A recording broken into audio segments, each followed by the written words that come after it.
복음 1장 19절에서 28절 말씀, 신약 성경 142면에 있습니다. 신약 성경 142면 요한복음 1장 19절에서 28절 말씀 다 같이 한 목소리로 함께 읽습니다. 1장 19절부터 함께 읽습니다. 유대인들이 예루살렘에서 제사장들과 레위인들을 요한에게 보내어 내가 누구냐 물을 때에 요한의 증언이 이러하니라. 요한이 드러내어 말하고 숨기지 아니하니 드러내어 하는 말이 나는 그리스도가 아니라 한데, 또 묻되 그러면 누구냐? 내가 엘리야냐? 이르되 나는 아니라. 또 묻되 내가 그 선지자냐? 대답하되 아니라. 또 말하되 누구냐? 우리를 보낸 이들에게 대답하게 하라. 너는 내게 대하여 무엇이라 하느냐? 이르되 나는 선지자 이사야의 말과 같이 주의 길을 곧게 하라고 광야에서 외치는 자의 소리로라 하니라. 그들은 바리새인들이 보낸 자라. 또 물어 이르되 내가 만일 그리스도도 아니요 엘리야도 아니요 그 선지자도 아닐진데 어찌하여 세례를 베푸느냐? 요한이 대답하되 나는 물로 세례를 베풀거니와 너희 가운데 너희가 알지 못하는 한 사람이 섰으니 곧 내 뒤에 오시는 그이라. 나는 그의 신발끈을 풀기도 감당하지 못하겠노라 하더라.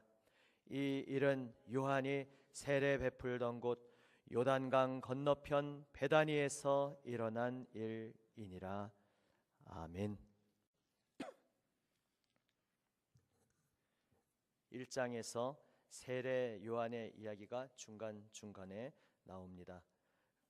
그리고 그 이유는 요한복음 1장에 요한복음 전체의 서론, 서곡인데, 말씀드린 바와 같이 이 서곡에서 요한복음 전체에 계속해서 반복해서 등장할 주제들이 1장에 다 집약되어 있고, 그 주제는 결국 한마디로 예수는 그리스도시요 하나님의 아들이시요 영원하신 하나님의 독생자, 하나님의 말씀, 태초부터 하나님과 함께 계셨던 분이요 바로 그분 자신이 하나님이신 분이다.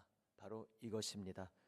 그리고 그것을 가장 먼저 이 땅에서 선구자적으로 증언했던 것이 세례 요한입니다. 그래서 세례 요한의 이야기가 나옵니다. 다시 말해서 오늘 이 본문 이야기 자체에도 내용이 담겨 있듯이 세례 요한 자신이 주인공이어서가 아니라 세례 요한의 역할이 예수님을 증거하는 것이고, 바로 요한복음의 주인공이 예수님이기에, 그래서 요한복음 1장에서 예수님을 말하기 위해 세례 요한이 계속 등장하고 있습니다.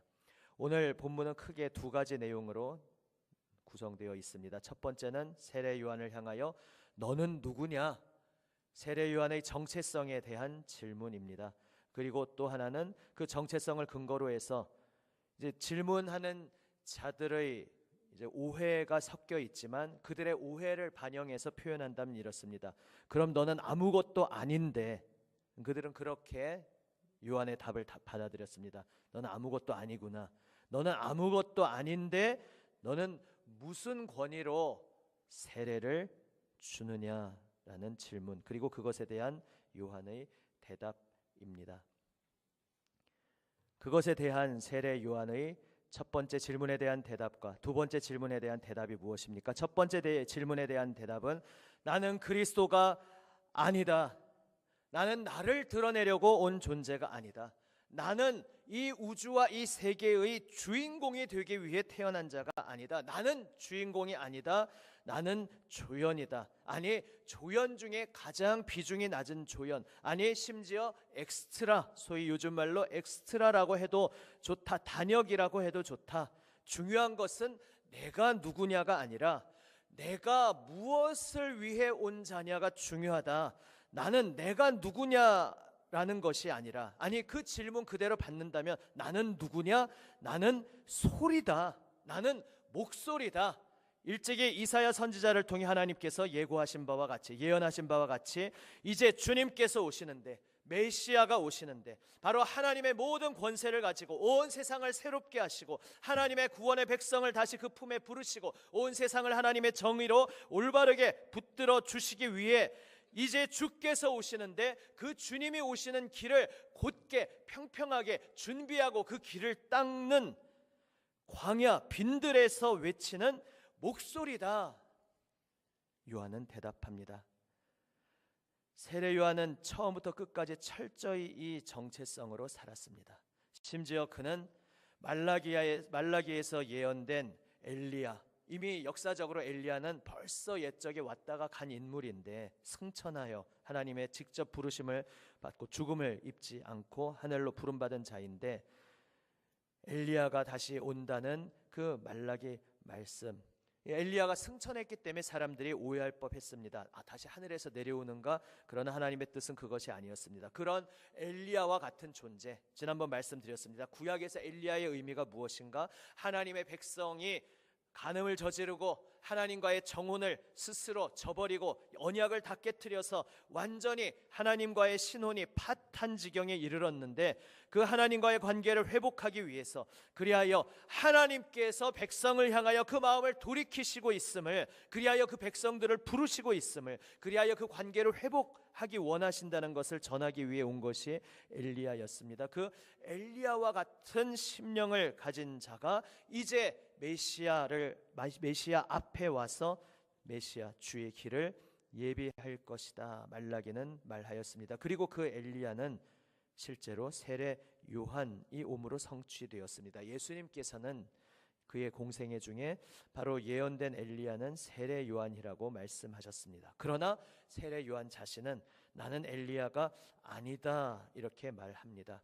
아마도 하나님께서 자신에게 바로 너가 그 말라기의 엘리야다 이렇게 명확하게 말씀해 주시지 않았기 때문에, 내가 그것을 함부로 내 멋대로 해석해서 내세울 수 없기 때문에 그는 이렇게 대답한 것으로 보입니다. 그러나 세례 요한에게 있어서 자신이 엘리야인지 아닌지는 중요치 않았습니다. 다시 말해서 내가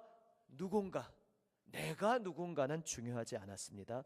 나는 누구를 위해 태어났는가? 나는 누구를 위해 존재하는가? 나는 누구를 위해 사는가? 이것이 세례 요한의 질문이었고, 세례 요한은 그 질문에 대한 확신의 답을 얻었고, 그는 하나님께서 주신 그 확신 가운데 그의 사명의 길을 빈들에서, 누구도 알아주지 않는 길에서, 사람 한 명 다니지 않는 그곳에서, 그러나 담대히 그 확신을 가지고 섰습니다. 그 선지자도 아니다. 여기서 그 선지자라고 하는 것은 그냥 선지자 중에 하나가 아니라 우리말로 그라고 이제 잘 번역이 되어 있습니다만은 영어로 더, 그러니까 특정한 인물을 말하는 것입니다. 장차 하나님께서 세상을 새롭게 하실 때 메시아를 보내시는데, 또한 그 메시아의 역할은 임금의 역할 아닙니까? 그런데 또 다른 예언의 흐름에서 선지자의 모든 완성이 되는 선지자가 온다, 이러한 예언의 물줄기 속에서 사람들이 묻는 것입니다. 예언된 그 선지자냐? 바로 모세가 신명기에서 외쳤던 것입니다. 너희 중에 나와 같은 선지자를 또 하나 세우실 것이니 너희는 그의 말을 들을지니라. 그 모세가 했던 말은 앞으로 계속 하나님이 보내실 선지자들을 통칭하는 말이기도 했지만, 성경의 모든 예언이 그렇듯이 그 부분적인 성취 가운데 궁극적인 대상을 가리키는 예언이었습니다. 그리고 사실 그 선지자는 메시아와 다른 인물이 아니라 유대인 가운데에는 두 사람이 올 것으로 그렇게 생각하고 있기도 했지만, 사실은 그 선지자나 메시아나 모두 예수 그리스도를 가리키는 단어였습니다. 아무튼 그러한 기대를 근거로 해서 유대인들은 묻습니다. 너가 그리스도도 아니라고 하고 메시아도 아니라고 하고 엘리야도 아니라고 하면, 그럼 너는 혹시 예언된 그 선지자냐? 아니, 나는 그 선지자도 아니다. 그러면 너는 도대체 누구냐? 거기에 대해서 세례 요한은 나는 일찍이 선지자 이사야가 예언한 광야의 소리다, 목소리다, 이렇게 대답한 것입니다. 목소리는 어떤 존재가 아니죠. 목소리는 그냥 목소리일 뿐입니다. 광야에서 외치는 자, 이름도 없는 그 목소리입니다. 하지만 세례 요한의 정체성은 말씀드린 바와 같이 내가 누구냐가 아니라 내가 누구를 위해 존재하느냐, 여기에 그의 정체성이 있었습니다. 광야에서 외치는 자의 소리의 핵심이 무엇입니까? 23절 말씀 중간에 보시면 주의 길을 곧게 하라고, 주 하나님께서 모든 권세를 위임하시고 온 세상을 새롭게 하기 위해 보내시는 유일하신 구세주, 유일하신 임금, 온 세상의 유일한 적법한 심판자, 바로 주 그리스도 예수님, 그분의 길을 곧게 하라고, 곧게 하라, 그분의 길을 예비하라, 빈들에서 누가 듣든지 듣지 않든지 간에 외치는 자의 목소리다, 나는 그 목소리다, 세례 요한은 외쳤던 것입니다. 바로 방금 전 찬송에 고백한 것처럼 존귀 영광 모든 권세 주님 홀로 받으소서, 멸시천대 십자가는 제가 지고 가오리다, 이름 없이 빛도 없이 감사하며 섬기리다, 이름 없이 빛도 없이 감사하며 섬기리다. 바로 그것입니다. 우리가 무언가 사명을 다하여 섬기는 과정에서 내가 누군지에 대해서 옛사람의 마음으로, 이 땅에 속한 인간적인 마음으로 내가 누군지에 대해서 미련을 가지고 거기에 초점을, 무게중심을 두곤 할 때가 있습니다. 하지만 그때 돌아오는 것은 낙심뿐입니다. 망설임뿐입니다. 주저함뿐입니다. 내가 요거밖에 안 되는데 내가 감히 무슨 일을 할까? 내가 좀 더 된 사람이 되면, 좀 더 난 사람이 되면, 좀 더 갖춰진 사람이 되면, 좀 더 높은 사람이 되면, 좀 더 많은 것을 가진 사람이 되면 그때 내가 무언가 일을 하리라. 또는 주님과의 관계에서 고백하는 사람은 그때가 되면 내가 주님을 위해서 일하리라. 이렇게 우리가 생각할 수가 있습니다. 하지만 그것은 세례 요한의 고백과는 다른 것입니다. 나는 아무것도 아니다. 그래, 너희가 말하듯이 나는 아무것도 아니다. 그리스도도 아니고 그 선지자도 아니고 나는 아무것도 아니지만, 그러나 나는 분명히 하나님의 뜻 안에, 하나님의 마음에 있었던, 하나님의 마음속에 품고 계신 그 사람이다. 선지자 이사야를 통해 약속하신 것, 주님께서 오신다, 내가 주를 보낸다, 그 주님이 오는 길을 내가 광야에서 외치는 자의 소리를 통해 준비할 것이다. 우리 아버지 하나님께서 분명히 그것을 예정하셨고, 그 하나님의 계획의 뜻 안에서 나는 하나님의 부르심을 받고 하나님께로부터 보내심을 받은 사람, 앞에 6절에서 보신 바와 같습니다. 하나님께로부터 나는 보내심을 받았다. 하나님께서 외치라고 했으니 나는 외친다. 바로 이것이 우리가 봉사하고 섬기는 우리의 정체성의 근원이라는 것을 믿으시기를 바랍니다. 기억하시기를 바랍니다. 아멘. 그래서 여담이지만 우리가 흔히 중직자라는 표현을 쓰지만 사실 제가 성가대는 찬양대로 쓰자, 이렇게 좀 이제 언어의 개혁에 대해서 말씀드리는 것 중에 하나가 또 중직자라는 단어입니다. 중직자라는 말 자체가 뭐 꼭 잘못된 말은 아니지만 이제 여러 가지 다른 오해를 이제 가지게 할 수 있죠. 무거울 중직이 있고 그러면은 경직도 있는 것이겠습니까? 우리 모든 사명자는 다 하나님 앞에서 중직자입니다. 그래서 저는 우리가 그걸 무엇을 표현하고자 해서 중직자라는 단어를 쓰는지 알기 때문에 이제 항존직이라는 말을 쓸 것을 사실 저는 권합니다. 이것은 제가 이제 앞에 섬겼던 목사님에게서 배운 것입니다.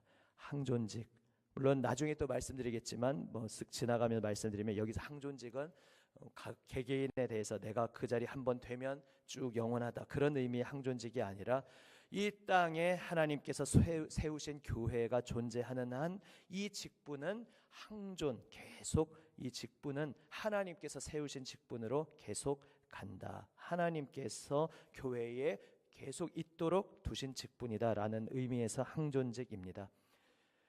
그런데 지금 말씀드리고자 하는 핵심은 그것보다도 항존직이든 항존직이 아니든지 내가 무슨 역할을 맡았든 공적으로 무엇을 맡지 않았든지 간에 내가 아무것도 안 맡았는데 나는 아직 섬길 때가 아니다. 이것이 주님의 뜻이 아니라 교회의 질서를 위해서 직분이 있는 것이고, 물론 당연히 그래서 교회에서 임명되지 않았고 그 권한이 부여되지 않았는데 내가 기도하면서 내가 하나님으로부터 계시를 받았으니까 나는 공동체 안에서 그냥 내가 독단적으로 이걸 하겠소. 물론 이것은 또 잘못된 것이겠죠. 그러나 그러한 의미가 아니라 내가 아무것도 아니라는 의미로 뒤로 물러나고 움츠러들고 주저앉을 핑계가 되지 않는다는 것입니다. 나는 애초에 아무것도 아니지만 그러나 다른 면에서 우리는 아무것도 아닌 존재가 아닙니다. 우리는 어떤 자입니까? 내가 이 정도 지식이 있으니까 나는 내세울 수 있고, 그런데 나는 지식이 없으면 나는 속된 말로 쭈그러들어 있어야 되고, 내가 무언가 좀 내세울 만한 어떤 지위를 가지고 있으면 내가 그래도 대접받을 만한 사람이고, 내가 이 사회에서 별로 그렇게 명함 내세울 만한 것이 없으면 교회에서도 별로 그렇게 목소리를 내지 못하고, 이런 것은 모두 세속적인, 세상적인, 사탄적인 잘못된 목소리들입니다.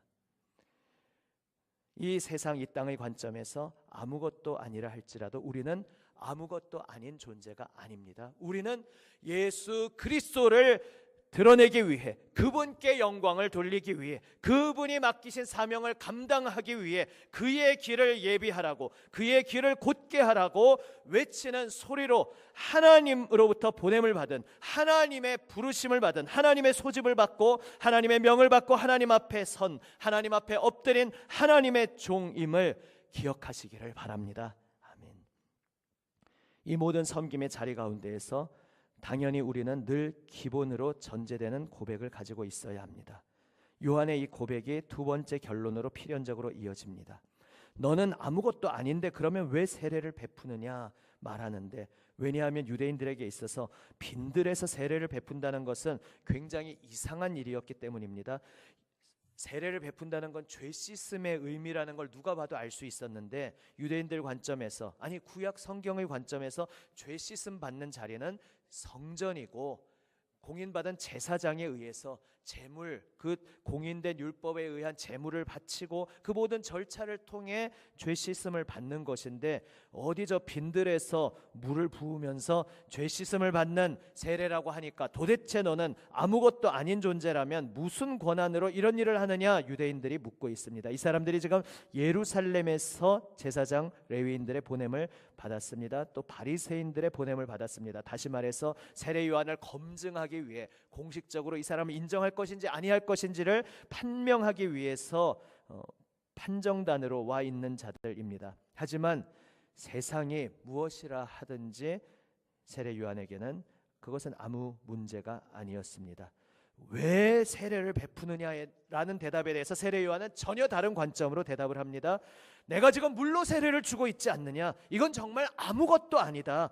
정말로 진짜 세례를 주시는 분이 오시는데 그분은 물로 세례를 베푸는 분이 아니라, 오늘 본문에서는 이제 명확하게 나오지 않지만 우리는 뒤에 이제 내일 보실 본문 통해서 또한 다른 복음서와의 비교를 통해서 알고 있습니다. 성령으로 세례를 베푸는 분, 메시아, 그분이 오시면 성령으로 세례를 베푸실 것이다. 내가 물로 세례를 베푸는 것은 아무것도 아니지만, 그러나 내가 감히 신발끈을 풀어드릴 수도 없는 나와 차원이 다른 분, 바로 세례 요한의 이 고백에 그분은 나와 같은 동급의 사람에 불과한 분이 아니라 창조주이심을 고백하고 있는 것입니다.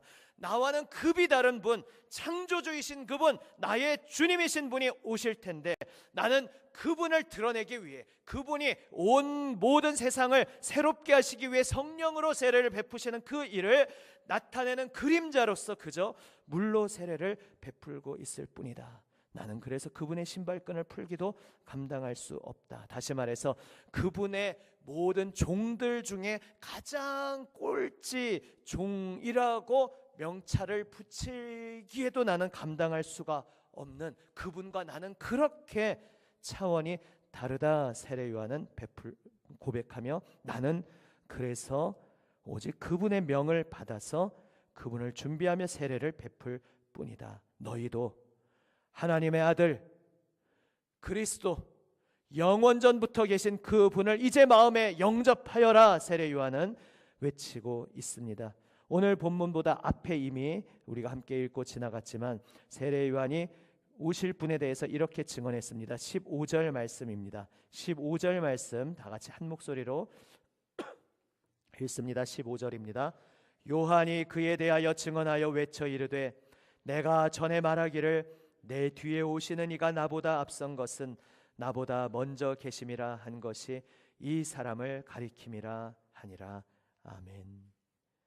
내 뒤에 오시는 분, 여기서 뒤는 뒤처졌다는 것이 아니라 내가 그분 앞에 와서 내가 선발대로서 그분 길을 다 닦았다. 이제 내가 무대를 다 준비해 놓으면은 진짜 주인공이 내 뒤에 이제 오실 것이다. 그런 의미에서의 뒤입니다. 내 뒤에 오시는 일을 내가 계속해서 말하지 않았느냐.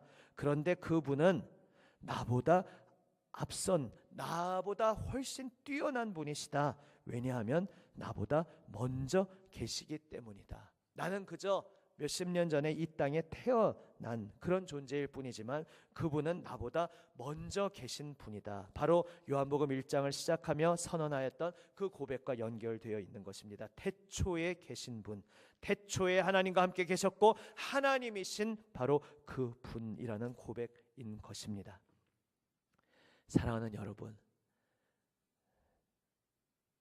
우리가 인생 살면서 왜 낙심하고 좌절하게 되느냐라는 근원을 살펴보면 결국 내가 누구냐라는 것에 연결되어 있음을 알게 됩니다.